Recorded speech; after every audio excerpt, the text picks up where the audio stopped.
ശ്രീമന്നാരായണീയം ദശകം 10 സൃഷ്ടിഭേദങ്ങൾ. ശ്ലോകം 7. അഗജാനന പത്മാർക്കം ഗജാനനമഹർനിശം അനേകദം തം ഭക്താനാം ഏകദന്തമുപാസ്മഹേ. സരസ്വതി നമസ്തുഭ്യം വരദേ ജ്ഞാനരൂപിണി വിദ്യാരംഭം കരിഷ്യാമി സിദ്ധിർഭവതു മേ സദാ. ഗുരുർബ്രഹ്മ ഗുരുർവിഷ്ണുർഗുരുർദേവോ മഹേശ്വര ഗുരുഃ സാക്ഷാത് പരം ബ്രഹ്മ തസ്മൈ ശ്രീ ഗുരവേ നമഃ. ഓം നമോ ഭഗവതേ വസുദേവായ.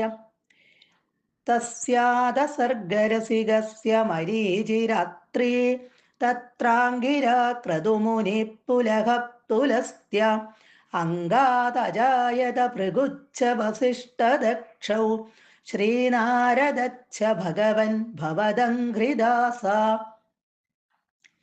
കഴിഞ്ഞ ശ്ലോകത്തിൽ നമ്മൾ കണ്ടു, ബ്രഹ്മാവിൻ്റെ പുരുകക്കൊടികളുടെ മധ്യത്തിൽ നിന്നും ജനിച്ച രുദ്രൻ സൃഷ്ടികൾ ചെയ്യുന്നത്. രുദ്രൻ ഭയങ്കര രൂപികളായിട്ടുള്ള ആളുകളെയാണ് ഇവിടെ സൃഷ്ടിച്ചത്. അവര് 3 ലോകങ്ങളിലും നിറഞ്ഞു വരുന്നത് കണ്ട് ബ്രഹ്മാവിനുള്ളിൽ ഭയം തോന്നി. ഈ ഭീകര രൂപികൾ മൂലം ലോകം മുഴുവൻ നിറഞ്ഞാളത്തെ അവസ്ഥ എന്തായിരിക്കും? ഭഗവാൻ ബ്രഹ്മാവിൻ്റെ ഉള്ളിലിരുന്ന് പ്രേരിപ്പിച്ചതനുസരിച്ച് രുദ്രനെ വിലക്കി ഈ സൃഷ്ടികർമ്മത്തിൽ നിന്ന്. അരുത്, അങ്ങനെ പ്രജാസൃഷ്ടി ചെയ്യരുത്, ലോക നന്മയ്ക്കായി തപസ് ചെയ്താലും എന്ന് ആ രുദ്രനോട് ബ്രഹ്മാവ് പറഞ്ഞു. ഇനി മരീചി തുടങ്ങിയവരുടെ ജനനമാണ് ഇതിനകത്ത് പറയാൻ പോകുന്നത്. അധ പിന്നീട് തത്ര അവിടെ സർഗരസികസ്യ സൃഷ്ടിയിൽ രസിക്കുന്ന രസമുള്ളവനായ താല്പര്യമുള്ളവനായ തസ്യ ബ്രഹ്മാവിൻ്റെ അംഗാത് അംഗത്തിൽ നിന്ന്, അതായത് ഇവിടെ മനസ്സിൽ നിന്നാണ് മരീചി. അപ്പൊ ഇവിടെ മരീചി മനസ്സിൽ നിന്നാണ് ഉണ്ടാകുന്നത് ബ്രഹ്മാവിൻ്റെ. പിന്നെ അത് കഴിഞ്ഞിട്ട് അത്രി കണ്ണിൽ നിന്നാണ് ഉണ്ടാകുന്നത്. അങ്കിരസ് മുഖത്തു നിന്നാണ് ഉണ്ടാകുന്നത്. പിന്നെ ക്രതുമുനി കയ്യിൽ നിന്നും.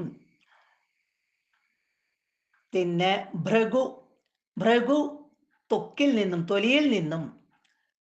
വസിഷ്ഠൻ പ്രാണവായുവിൽ നിന്നും. ദക്ഷൻ വസിഷ്ഠ ദക്ഷൗച, ആ ദക്ഷൻ പെരുവിരലിൽ നിന്നും. പിന്നീട് നാരദൻ മടിയിൽ നിന്നും ഉണ്ടായി. ഇനി പുലഹൻ നാഭിയിൽ നിന്നാണ് ഉണ്ടാകുന്നത്. പുലസ്ത്യൻ കാതുകളിൽ നിന്നാണ് ഉണ്ടാകുന്നത്.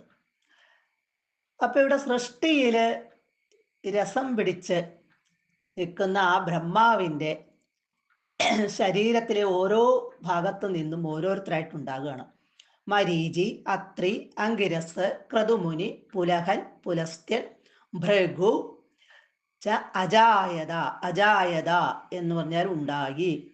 മരീചി, അത്രി, അങ്കിരസ്, ക്രതുമുനി, പുലഹൻ, പുലസ്ത്യൻ, ഭൃഗു എന്നിവരും ഉണ്ടായി. വസിഷ്ഠ ദക്ഷൗച, വസിഷ്ഠനും ദക്ഷനും ഉണ്ടായി. ഹേ ഭഗവൻ, അല്ലേ സർവശക്തനായ ഭഗവാനെ, നിന്തിരുവടിയുടെ ഭവദ അംഘ്രിദാസ, നിന്തിരുവടിയുടെ പാദദാസനായ ശ്രീ നാരദ മഹർഷിയും ഉണ്ടായി. അംഗാത് എന്ന് പറഞ്ഞാൽ ഇവിടെ അംഗം ശരീരവും ശരീര അവയവങ്ങളുമായിട്ട് നമുക്കെടുക്കാം. അപ്പൊ അതിൽ ഓരോ അവയവങ്ങളിൽ നിന്നുമാണ് ഓരോരുത്തരായിട്ട് ഇവിടെ ഉണ്ടായത്. സർവത്ര ഗോവിന്ദ നാമ സങ്കീർത്തനം, ഗോവിന്ദ ഗോവിന്ദ.